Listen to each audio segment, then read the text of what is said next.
let's get into this Quincy Wilson. He's just been going off. It's been, I think, like these past 3 shows, we find a way to talk about it because he just keeps doing elite stuff. So we had the East Coast Showcase in PG County in Maryland that just went off, which is essentially the best high schoolers in the East Coast and the best high schoolers in Jamaica. It's a rematch of the Penn Relays, essentially. That's what it is. They just go back at it, and we saw Quincy running a 45-17, 8th fastest time in high school ever in the 400. And right before that, signed with WME Sports. I think probably their most popular athlete, Christian McCaffrey. He signed with them, as well as a lot of other names, the NFL player, obviously. But 45-17, like we were talking about it earlier, does he have a legitimate chance to be on this 4x4 potentially? What do you think? I want to hear what you think first. Yeah, I think so. There's a few things. I mean, one, like you need to do this a lot because like there's a lot of people that are high schoolers that have run elite times but don't make the Olympics because running at the Olympic trials is just completely different. Like I think Sydney McLaughlin made it in high school. Vashti Cunningham made it in high school in the jumps, which is a little bit different. And I think Noah Lyles made it to the finals of the Olympic trials. I don't think he made the Olympic team in 2016. I think he made the trials. Yeah, he didn't make the team. He didn't make the team, but I know he made it. I think he made it to the finals of the trials. And so it's like it doesn't really happen often, I guess. And Arian Knighton, who he's one of them ones as well. It's like, could he make it? Like I think he could potentially, but because you have to run your PR of 45-17 essentially 3 times in 2 days, 3 days, 4 days, like whatever. 3 days. So you got to run your PR 3 times in a row, essentially for him to be able to get into that. Because if he's got to in order for him to be on that 400-meter team, he would have to do like what you were saying, where it's not just run fast, but you got to run fast and be better than leave no doubt, because you think they're going to just put a high school 16-year-old kid on that unless you're winning that thing or you're like making it like no doubt. Nah, you may be an alternate for like the mixed 4x4, but like to put you as you're definitely on the final of that 4x4 would take him running, mid 44s or 44 low, which at 16 is a tall ask, Yeah. I don't want to project any type of expectation on him. I think every time that we do that with like a young prodigy, it turns out sour almost every time, right? I think that Quincy is a special talent, probably the most talented 400-meter athlete in high school that I've seen since maybe Tyrese Cooper. I don't remember exactly. Tyrese Cooper, and then I'd say Michael Norman before them. Yeah, so Jamal Walton was good too. Throw him in the mix. But I just want to appreciate what this kid is doing right now. Do I think he's going to be on the team? No, I absolutely do not think he's going to be on the team. Can he surprise me? Yeah, heck yeah. He might go on to be the greatest 400-meter runner ever. But a lot of times with these high school kids, they're running so fast so early. It's almost like they're frying themselves. And, that longevity isn't always there. There's a lot of variables. There's a lot of cases of people doing incredible in high school and then not really panning out and then doing so-so in high school and then being one of the greatest. So I don't want to put too much pressure on this kid. But like I said, I just want to really appreciate the special performances that he's been putting out on a week-to-week basis. I don't expect for him to continue this on to the end of June and go PR 3 times and make the team. Like, I don't expect that. Is it possible? Yeah, absolutely, it's possible. But I don't see it.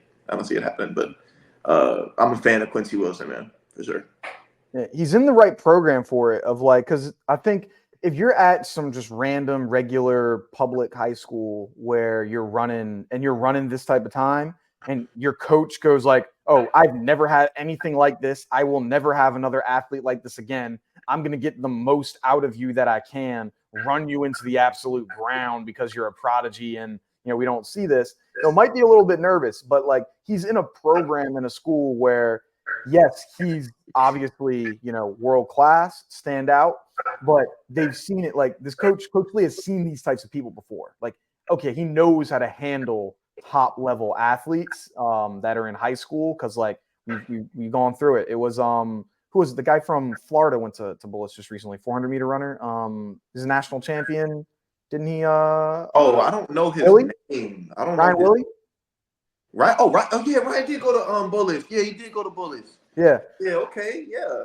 Yeah. So it's like, so he's had like these top level 400-meter runners, coming out. So it's like, I'm sure they're doing different types of training. You're not running the same type of stuff. Their program only has like 16 athletes in there at the school. So it's not a lot of students are on that track team. So it's not like you're running anything crazy or an amount, but yeah, like you said, I mean, to make the team, that would take like, you have to run you have to be on your best day 3 days in a row, which I mean that can take a lot out of your legs. I mean you've been in these trials, like you've been in these big like these meets. Like how does it feel as an athlete when you're just doing a regular meet in random where you just have 1 400 versus when you got to come back again and then another time? Like how are you feeling mentally, and then how are you feeling like physically when you're on that third 400 in 3 days? Yeah. Mentally is definitely taxing. The difference from these meets and every other meet, you're running late. Like you're sitting on this all day, right? And then you get to the track, especially in the 400 than any other event, I think it's so tense. Everybody's in the same warm-up area. You feel everybody's energy. It's so tense. Mentally, it's like shit, like, okay, now the heat sheet came out. I gotta do this. I gotta focus on this. I gotta make sure I'm top 3 in my heat at least to get a big Q. So it's like a lot of like mental notes that are going on. Okay, remember my training, trust this, gotta execute on this, on the actual like technical side of the race. But then it's the environment that changes, right? Especially for an Olympic trials. I got to run in 2021.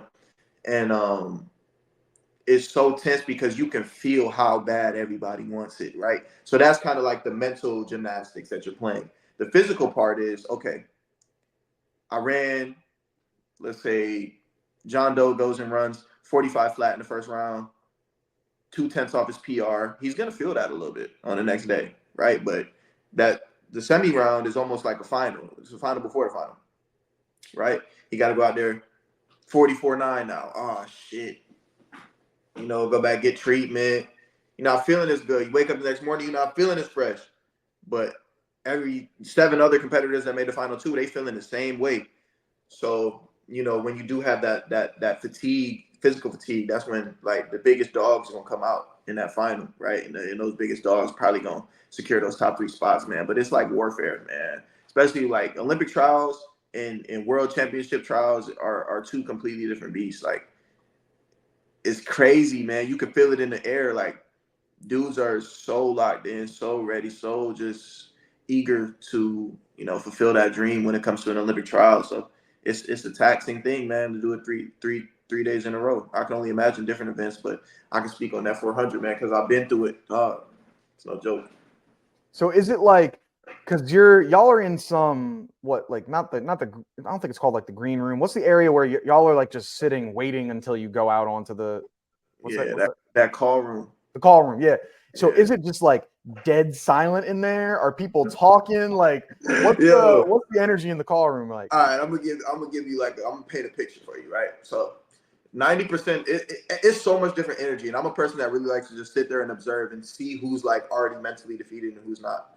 So you get your leg shakers, you get your finger twitchers, your dead silent people with their head down, and there's one person in this 400-meter field. No matter if it's first round, second round, finals, in that call room, he's not shutting up. It's Vernon Norwood. Vernon is the funniest man when it comes to the call room because he can see he nervous. I'm about to mess with him. You know what I'm saying? Get under somebody's skin, get in somebody's head. Man, Vernon is a troll when it comes to stuff like that. Man, I've been in a few call rooms with Vernon, and at this point, like when I see him, I just start smiling because I'm like, yo, he about to get on somebody right now. Pause. But for the most part, man, those call rooms are tense. But Vernon likes to keep the mood light. Yeah. If you were to say, guess who it is, I would say it's got to be Vernon talking. I can only, he's got to be just doing that, man. Yo, that's crazy. But yeah, I could imagine. So like going from that or from, a high school where it's just like, all right, you're standing next to the track. All right, get on the track. Here we go. Versus like now you're in these call rooms. Like you got people that, who've been running professionally almost as long as you've been alive. Like, yeah, that's a lot. It's a lot of stuff, man. It's a lot, but I love to see it. Like, I mean, it's always great having these young, like a young phenom person coming through in the mix because, like, hey, you never know. Maybe they will be able to, throw their name in the hat there. And like with this, like signing with an agent. So this like almost just solidify like he's turning pro. He ain't going to college right now because I know with NIL it's a little different with where when I was in college, NIL wasn't a thing. I guess you got towards the tail end of it. I think it was when it got started. So are college and high school athletes just signing with agents now more consistently and with the age of NIL, or is it more like, no, this is almost solidifying like, yeah, it's probably going to be turning professional in the next few years here? Yeah, I think for now he's definitely going to secure that NIL bag.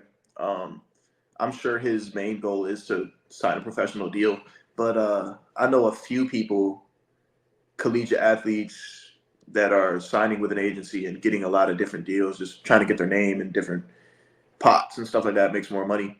But I don't know his motives, so we'll see whether it's pro or NIL. But I know he's chasing a bag for sure, and he deserves a bag.